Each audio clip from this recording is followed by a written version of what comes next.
this contract undermines our obligation to balance the budget and to ensure that our policing is constitutional.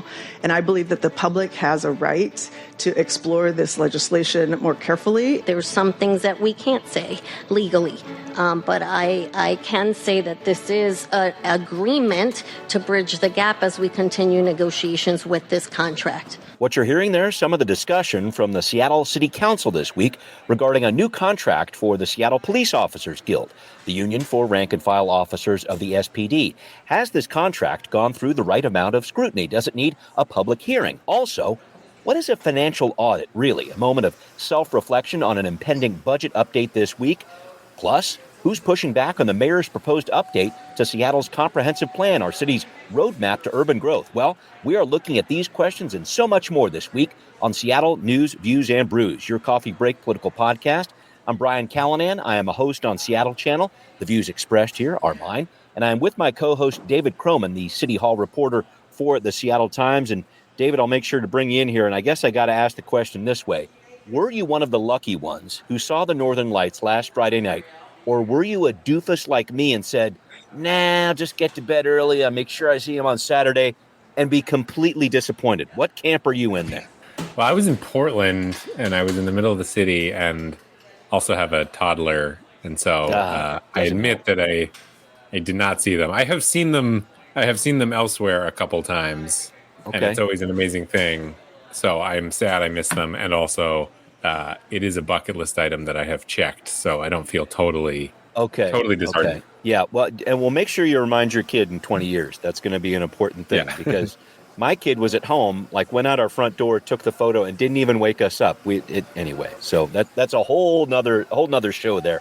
David, thank you as always for joining me here. Thanks also to City Grind Espresso, our background noise sponsor for the audio podcast. They are on the first floor of City Hall. And a special thanks to the patrons who keep the show going, like Stephen. Thank you for your support, Stephen.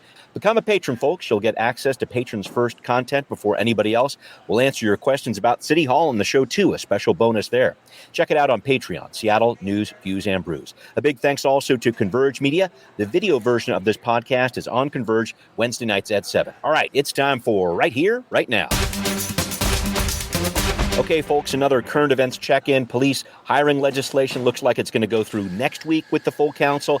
That delivery driver wages legislation the week after that on the 28th. This week, the council is approving that measure we talked about a few weeks ago, allowing the fire department to condemn vacant buildings more quickly. Plus, the SPD is getting automated license plate readers in all of its cars to deter vehicle theft. And we're about to see the appointment of Dawn Lindell as the next CEO of City Light. We'll keep posted on those. But the big story this week, the council's approval of this new, slightly odd, I got to put it that way, contract for SPOG, the Police Officers Guild.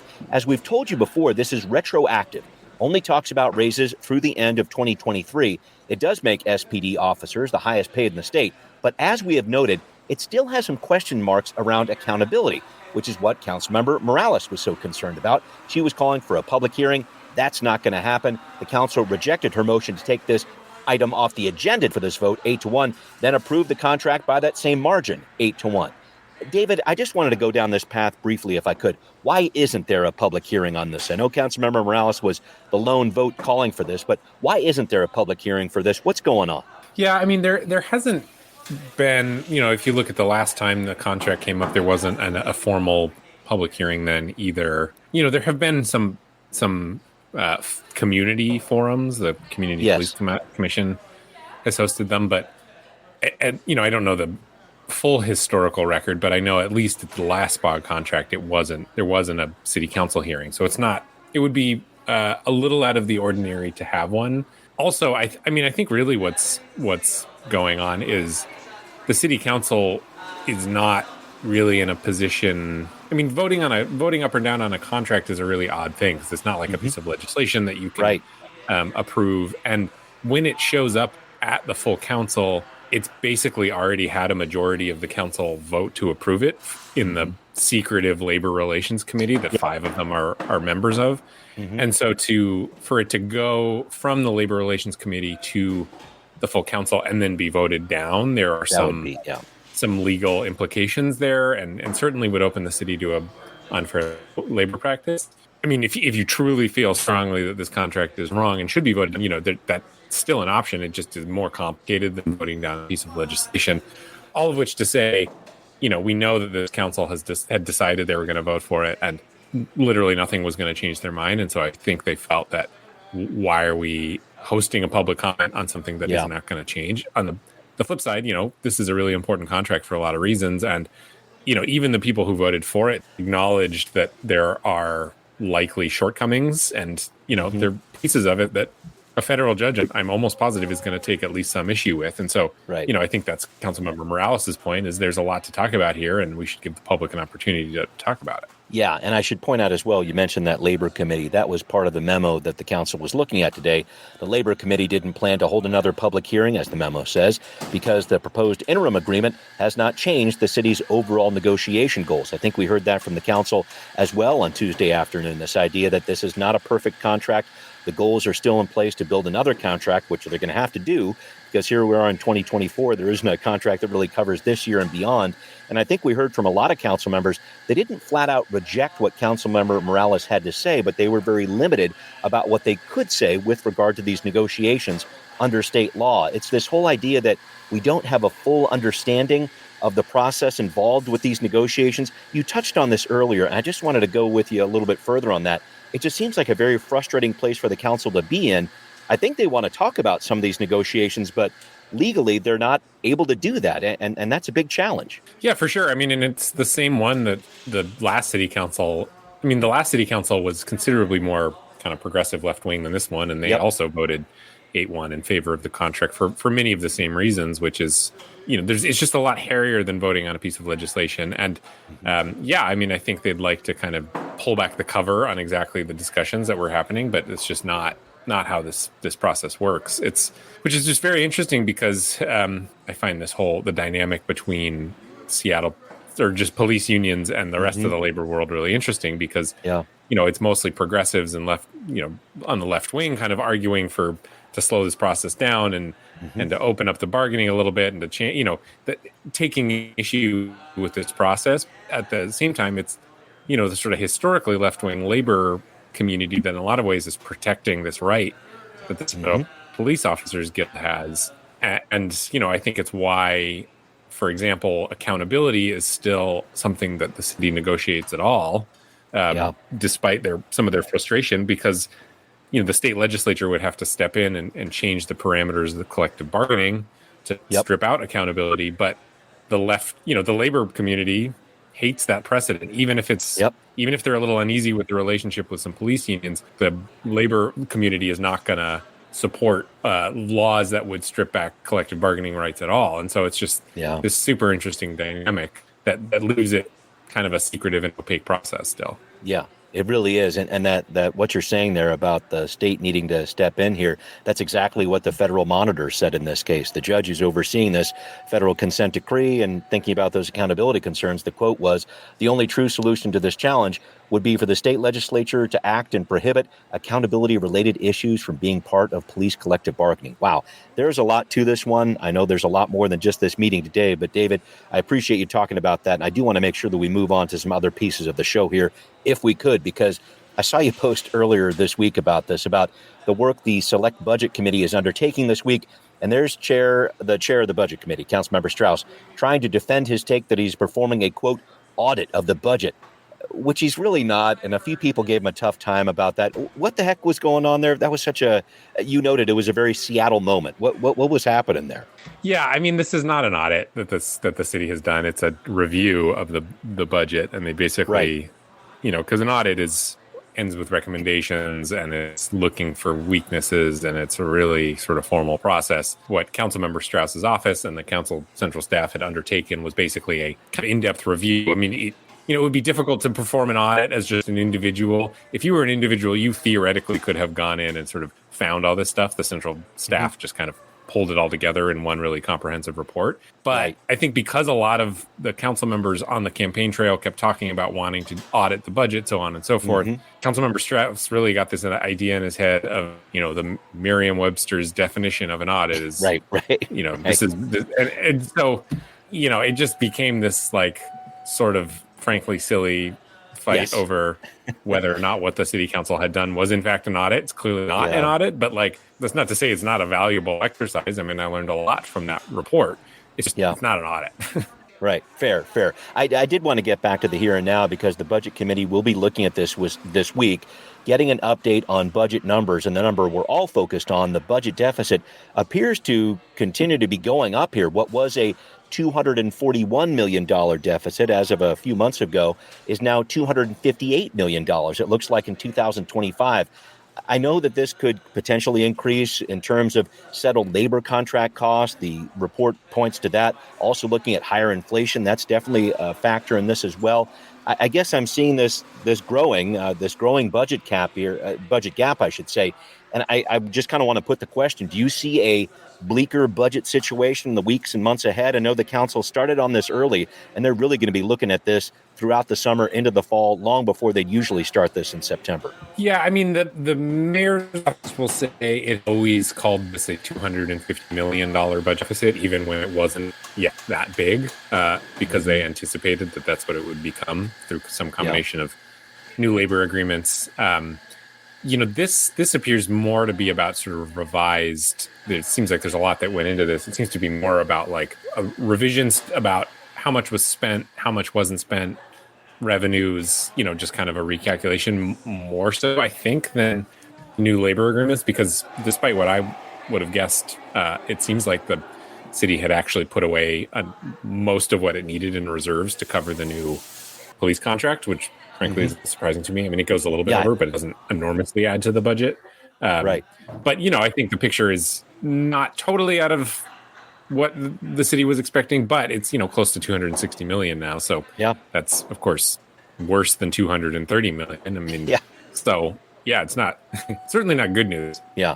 And I know we're going to be hearing a little bit more in August about some revised numbers too, but you can bet that this meeting this week for the Select Committee on the Budget is going to be raising some eyebrows there and seeing those numbers increase and trying to look for some different ways to solve this issue, which is going to be the big job over the next couple of months. All right, David, we do need to move on here. I want to talk about something that I found very interesting here. A number of people pushing back and asking for more out of the mayor's proposed comprehensive plan. And these may not be the people you might think. Stay tuned for more details on Now Hear This. Well, we have a new twist in the saga of the comprehensive plan as proposed by Mayor Bruce Harrell, the roadmap for growth in the city of Seattle over the next 20 years. There's a group called the Complete Communities Coalition, including the Seattle Metropolitan Chamber, Habitat for Humanity, social housing advocates, commercial developers too. This group sent a letter to the city calling for much more density to be added to the mayor's plan. The mayor has been talking a lot about adding affordable housing over the last couple of months. Here's a clip of what he was saying about the city's accomplishments when it comes to affordable housing back in February. But there's a push for much more. Last year, we over 14,000 homes across 13 buildings opened in affordable rental housing across Seattle. And again, creativity, innovation, forward thinking on how we're going to achieve this.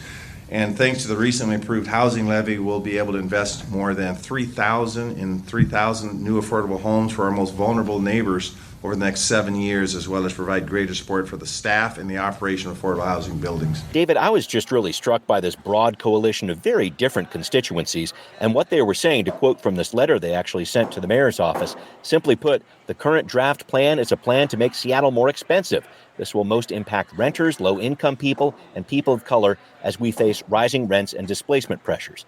What do you make of this group? There are some people that don't normally work together that are definitely working together here, it seems like. Yeah, I mean, it's interesting. I think there's, urbanism and urban planning, in the same way that, like, you could say that kind of NIMBYism transcends politics. It's not really a Republican thing or a Democratic thing. Just I think on the flip side, advocacy for more density and more housing also sort of transcends politics. Right. So on this list, you have some organizations that have pushed for defunding the police, for example, and then the Seattle Metropolitan Chamber of Commerce or Zillow or something. But I do think that kind of goes to show that when you're talking about housing, what you think of as the political camps kind of get smudged a little bit. Frankly, why I find it pretty interesting is, you end up with some interesting alliances.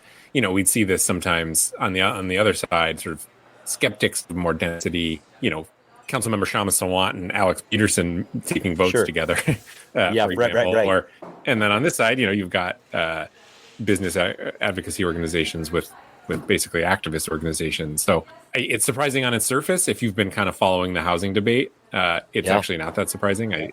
No organization on here was taking a new position from what I know about them before. Yeah, fair. And I know we've heard a lot more about some state legislators pushing back on this as well. So a rising chorus, I guess, of voices that are pushing back here. And I should point out, folks, if you have some concerns about the comprehensive plan, there's actually a deadline that has been extended to May 20th. You want to put in some public comments about it, talk to your city council member if you want to get some more information about this or make your 2 cents heard on this one. I did want to talk, David, about what this coalition is calling for here. There's a list of half a dozen things they're talking about: allowing for larger fourplexes and sixplexes, allowing mid-rise construction and mixed-use apartment commercial buildings within a 5-minute walk of bus lines instead of just along the arterial streets near the frequent transit, which is what the mayor's talking about.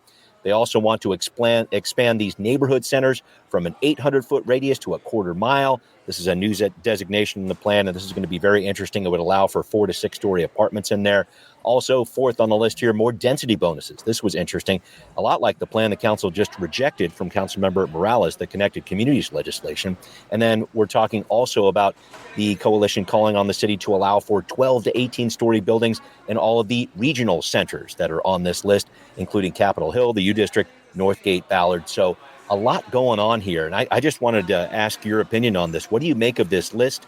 I think this is some of the things that some of the different density advocates have been pushing for here. Anything jump out at you with this list of, I won't say demands, but the things that they're looking for? Yeah, advocacy for more the mid-rise buildings, because there's just questions about, in a lot of places, maybe technically the comprehensive plan would allow for 6 units, but there's some questions about like cost benefit of that or whether, people could make it pencil. And so I think this is pushing for going beyond sort of nibbling at the edges and pushing for what could be some noticeable change in certain neighborhoods, but in a way that this coalition argues will drive down housing costs. Yeah, that's the key here, because along with the density and the added amount of housing, you've got to make something that's affordable for people too. So yeah, I'm interested to see what happens next there, but I did want to move on to our next story if I could with you. And this was a piece you covered last week, David. I wanted to follow up on this announcement that the city of Seattle is going to open a post-overdose recovery center downtown.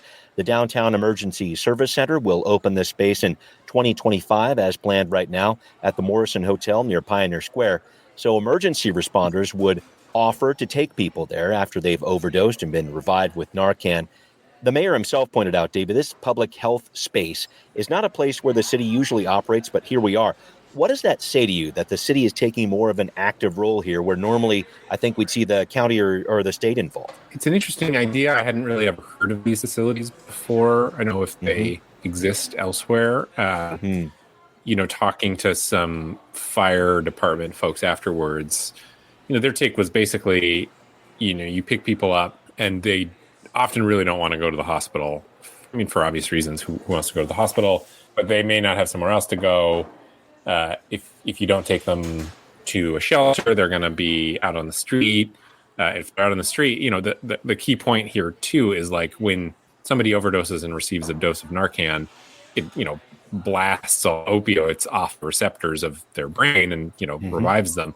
That also triggers a pretty harsh withdrawal, and so a lot of times people will overdose, get a dose of Narcan, maybe from a fire official. They don't have anywhere to take them. They kind of go back out on the street, and then, of course, they're going to look as quickly as they can for another dose to ease the withdrawal symptoms. So the hope with this facility is, instead of that sort of in between where they don't want to go to a hospital, they don't want to go on the streets, you offer them a place kind of interim where they can go, and then there's medicine there for them that's not a deadly dose of fentanyl that could kind of help stabilize their withdrawal symptoms. You're right. I mean, it's not an area that the city is usually super closely involved in. And, this is not just a city-led effort. There's money from federal grant money, and there's county money, and there's UW money, and private money. So, but yeah, I mean, I think it's a reflection of probably what the city's been hearing from particularly firefighters and fire department officials, which is, if we had a kind of third option that's not hospital or shelter or the street, so I guess a fourth option, to take people where they could recover and kind of get back on their feet, then that might do a lot of good. And so that's the hope here. The big question is what comes. Big question is what comes after. Because people can't sleep there 23 hours, and they acknowledge that there isn't a great answer to that yet. But the hope is at least in the interim, maybe you save a few lives from people who don't go out and see fentanyl again right away. Right. So a 23-hour facility, as I understand it. I just had a logistics kind of question about this in terms of how people would end up there. They're not going to be forced there, as I understand it. So I'm just trying to figure out what it looks like. A firefighter or EMT would revive someone and offer to bring them there. Would police ever bring people to this location? I keep thinking about our drug possession laws that are on the books now and how police are going to be interacting with people who potentially are overdosing and what that looks like. Can you help me with the pathway to get to a facility like this? What is that going to look like? Yeah, I think police could theoretically. I mean, because there are crisis responders, police who are kind of trained, specifically focused on crisis response. And so, yes, they might, that raises a lot of questions around whether, somebody who's using illegal drugs and, that is illegal again under the new drug ordinance would want to get in the back of a police car. I don't know. So I think for that reason, the fire department is the most likely to be the transport agency. I had that question too, is, are people going to agree to this? The people at this event, the firefighters seem to think yes. Because again, they're hearing from folks and they're offering a rides, and most people are kind of don't have a lot of good options of where they want to go. So I think they were saying that they thought they could maybe treat up to 20, 25 people in a day, in a 24-hour period. That's quite a few. Also a depressing statistic that there are that many people who might be overdosing and receiving Narcan. But so, that's the question for me is because, it's not an arrest. You can't force people to go there. But the impression I got is the belief is people will want to go here. Yeah, that's the big key from the DESC, to try to create an option that is a better option than the street for people who are dealing with the challenges of addiction there. So this is something we'll see play out next year as this facility opens up. Looking forward to seeing what the DESC has in mind for this facility in terms of growing it. Well, coming up, some more challenging statistics, I guess you would say that.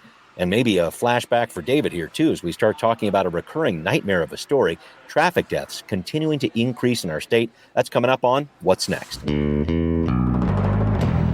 And another shout out to our patrons. Please send in your questions. We want to continue with our You Ask, We Answer segment. We do need your questions coming on into Seattle News, Views, and Brews at gmail.com.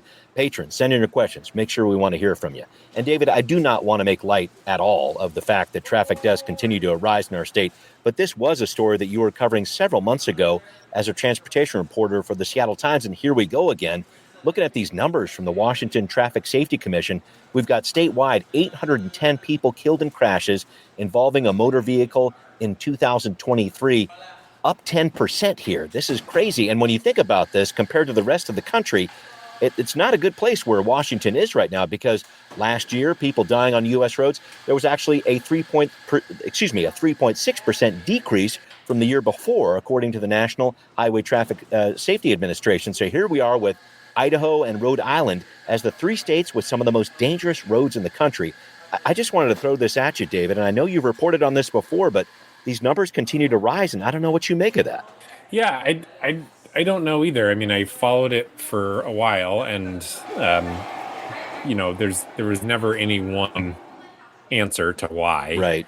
Early in the pandemic, the thought was empty roads equaled higher speeds. Mm-hmm. That argument made sense for a little while. It's starting to make less sense because there's a lot of people on the road. It certainly feels like it. We're kind of left with, all right, so what has changed behaviorally or structurally? And so there are a few options. There's bigger cars, but again, that's a trend that has been happening for a long time. And if you look at the numbers, there is a fairly dramatic spike at 2020 that I don't think can be explained just by larger cars, because again, that's a trend line we've been on for a while. You would think there'd be more direct correlation.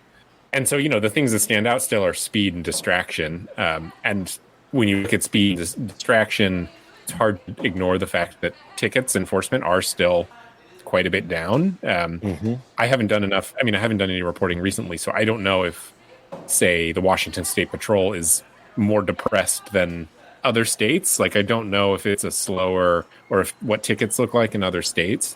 And it's something that seems to be uniquely American too. There's been coverage in the New York Times about this, that other countries are not seeing this level of increase. So, right.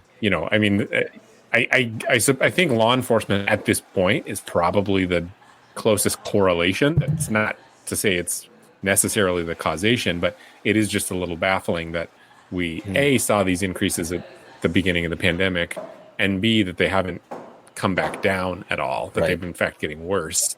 So yeah, there's lots of systemic explanations for this. Of course, older roads are just designed in a way that will kill people.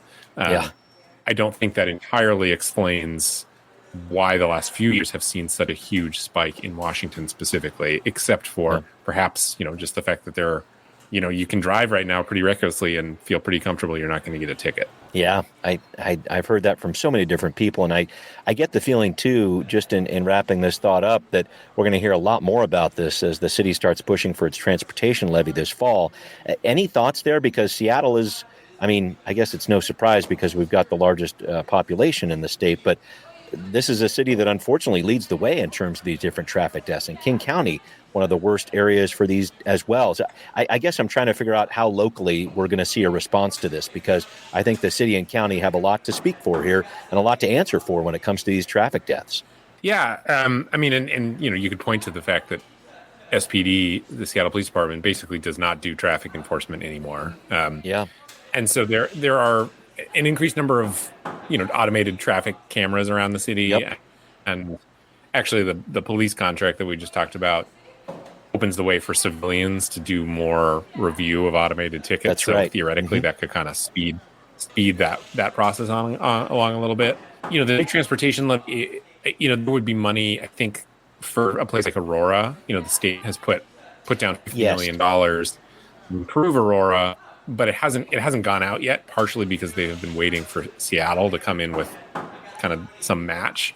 I think this transportation levy would provide that match. And, as we know, Aurora is one of the deadliest streets in the city, actually the deadliest street in the city. And so I think that would probably be fairly significant. And then, just some revisions to some big arterials in the city. But again, it's just really hard to pin down exactly what is causing this spike. So that's not to say there aren't structural improvements that could be made. Just pinning down exactly why the last few years have been so bad has always been a little bit of a challenge. Yeah, it definitely has been. David, thank you for all this. I do need to wrap up with you here. And I wanted to bring this up. I remember hearing it in driver's ed. Don't drive angry. Calm down. Don't drive angry. But it doesn't seem to apply for George Kirby when he pitches for the Mariners. The angrier he gets, the better he pitches. How does that work? That guy's like just channeled fury on the mound there. It's amazing to watch. Yeah, he's my favorite pitcher. I don't know, just the way I think he has the possibility to be like a Hall of Famer legitimately. He's just so good. And it's a long season. I think these dudes need to find motivation wherever they can. And so if anger is that motivation, then good on him. Yeah, keep it rolling there, Furious George, indeed. Well, thank you, David, as always, for joining me here. Thanks to everybody who's listening to this episode of Seattle News, Views, and Brews, where you can always find out what's brewing in local politics. Thanks especially to our patrons who support the show. If you want to be a patron, find this podcast on Patreon, Seattle News, Views, and Brews. Hear us on Spotify, Apple, wherever you're listening. We are there. And if you do listen, again, please consider becoming a patron, too. Thanks for watching on Converge Media as well. We'll see you next time. Seattle News, Views, and Brews is an independent production of Callanan Media Services. Copyright 2024.